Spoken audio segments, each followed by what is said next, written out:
Llegó a un cuarto propio a través de otro libro.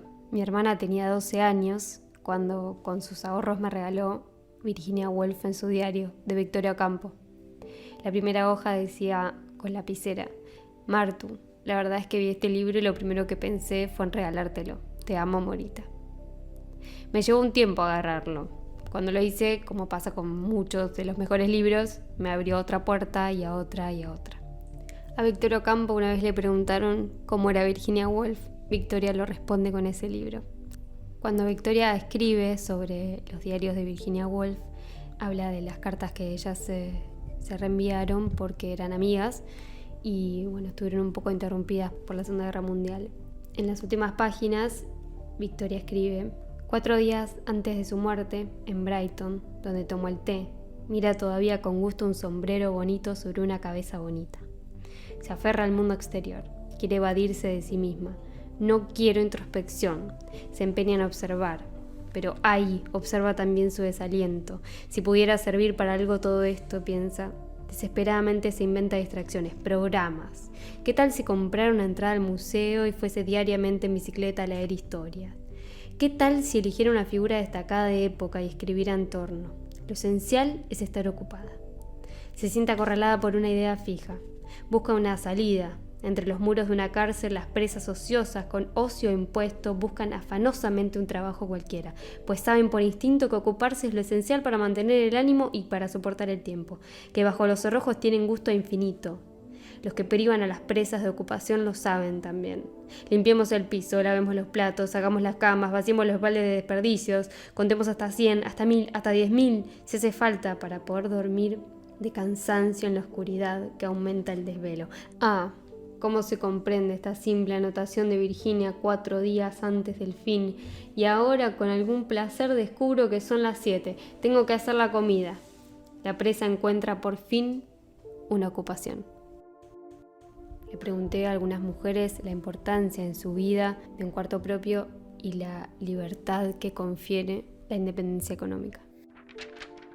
Para mí, la independencia económica significa crecimiento en primer lugar, libertad para tomar decisiones, responsabilidad, y es gratificante porque es el resultado de un esfuerzo.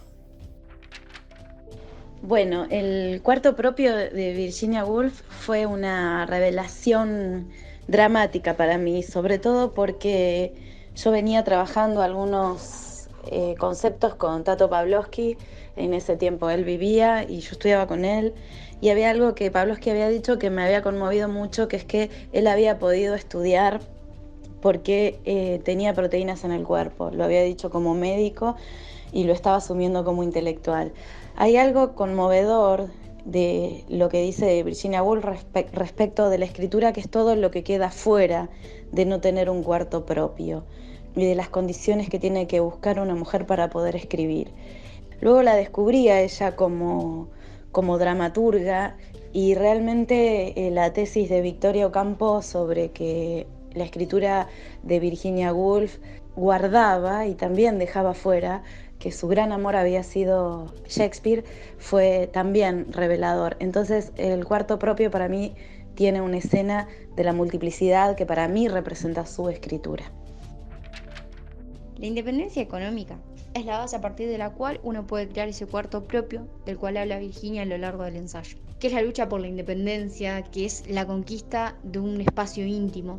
Pero más allá de los derechos conquistados y por conquistar, ella hace mucho hincapié en la posibilidad que tenemos hoy de leer, de pensar y de escribir para independizarnos, y que la lucha es contra uno mismo. Cuando pienso en mi independencia económica, lo que me permite hacer y dejar de hacer, necesito pensarla vinculada con otras variables. Por ejemplo, si soy blanco o marrón, mi independencia económica juega distinto. Nunca somos independientes en soledad, y menos que menos cuando de independencia económica se trata. El hecho mismo de postular la necesidad y exigencia de un cuarto propio significa, me parece, un conflicto, el de la relación entre la libertad y la igualdad. Bueno, eso es todo lo que me hizo pensar a mí un cuarto propio. Ya ni recuerdo la primera vez que escuché sobre Virginia Woolf y que leí un cuarto propio. Lo que sí recuerdo bien fue la primera vez que me pagaron por mi trabajo. Me recuerdo saliendo a la calle con la plata en el bolsillo y una sonrisa en la cara que no podía controlar. Y recuerdo perfecto cómo Virginia, sus 500 libras y su cuarto propio daban vuelta en mi cabeza y me hacían sonreír aún más. Por esos años también escuchaba a una profesora en la facultad decir: la dependencia económica es una forma de subordinación femenina.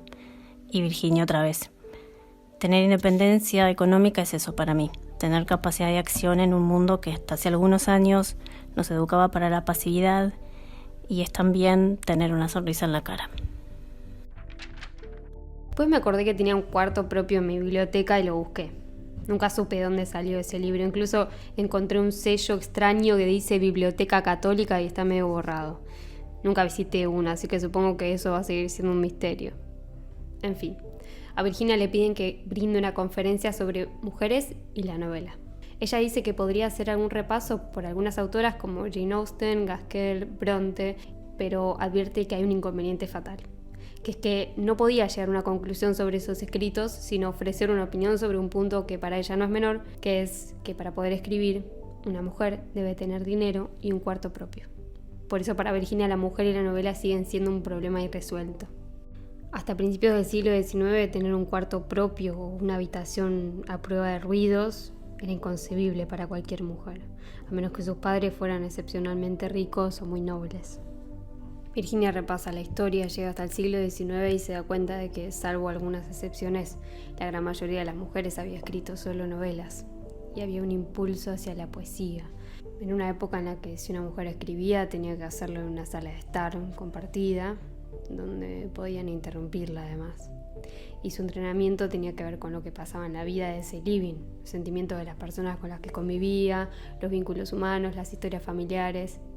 Por eso la mujer, cuando pudo escribir, escribió novelas. Virginia dice que la libertad intelectual depende de las cosas materiales, que la poesía depende de la libertad intelectual y que las mujeres siempre hemos sido pobres, y no durante 200 años, sino siempre, y que por eso hemos tenido menos posibilidades que un perro de escribir poesía. Virginia habla en un momento en el que el dinero era propiedad de los esposos, la vida era propiedad de los esposos. Hasta ese momento las mujeres no tenían permiso para visitar una biblioteca si no era con un acompañante o una carta de recomendación.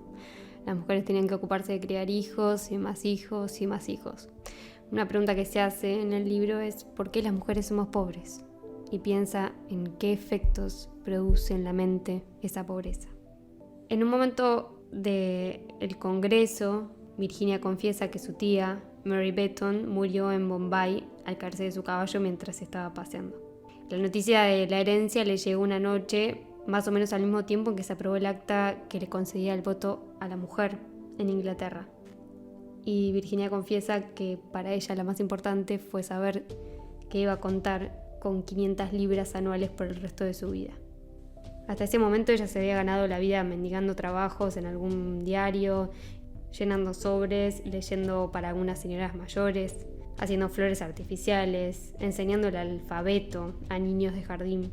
Explica que esas eran las principales ocupaciones que podían desempeñar las mujeres antes de 1918. Y a raíz de eso habla de cómo esas 500 libras modifican su vida. Y bueno, se refiere a esto en la conferencia que en definitiva quedó para siempre en las páginas de su libro Un cuarto propio. Y es uno de los pasajes más hermosos de la literatura. Realmente, pensé, guardando el vuelto en mi monedero y recordando la amargura de aquellos días, es notable el cambio de humor que trae aparejado un ingreso fijo. Ninguna fuerza en el mundo puede quitarme mis 500 libras. Tengo aseguradas para siempre casa, comida y ropa. Por lo tanto, no solo concluyen el esfuerzo y la lucha, sino también el odio y la amargura. No necesito odiar a ningún hombre, no pueden herirme. No necesito halagar a ningún hombre, no tienen nada que darme. Así, imperceptiblemente, fui adoptando una nueva actitud hacia la otra mitad del género humano. Era absurdo culpar a una clase o a un sexo en conjunto. Los grandes conjuntos de personas nunca son responsables de lo que hacen. Los impulsan instintos que escapan de su control. También ellos, los patriarcas, los profesores, tenían infinitas dificultades, terribles desventajas que combatir. Su educación había sido en ciertos aspectos tan deficiente como la mía. Había producido en ellos defectos de la misma magnitud. Es verdad, tenían dinero y poder, pero solo al costo de albergar dentro de sí un águila, un buitre que eternamente les arrancaba el hígado y les desgarraba los pulmones, el instinto de posesión, el anhelo de adquisición que los impulsaba a desear de manera perpetua los campos y los bienes de los demás, a hacer fronteras y banderas, barcos de guerra y gas venenoso, a inmolar su propia vida y la de sus hijos. Pasen por el arco de almirantazgo, o recorran cualquier otra avenida entregada a trofeos y al cañón, y reflexionen sobre la clase de gloria que allí se celebra.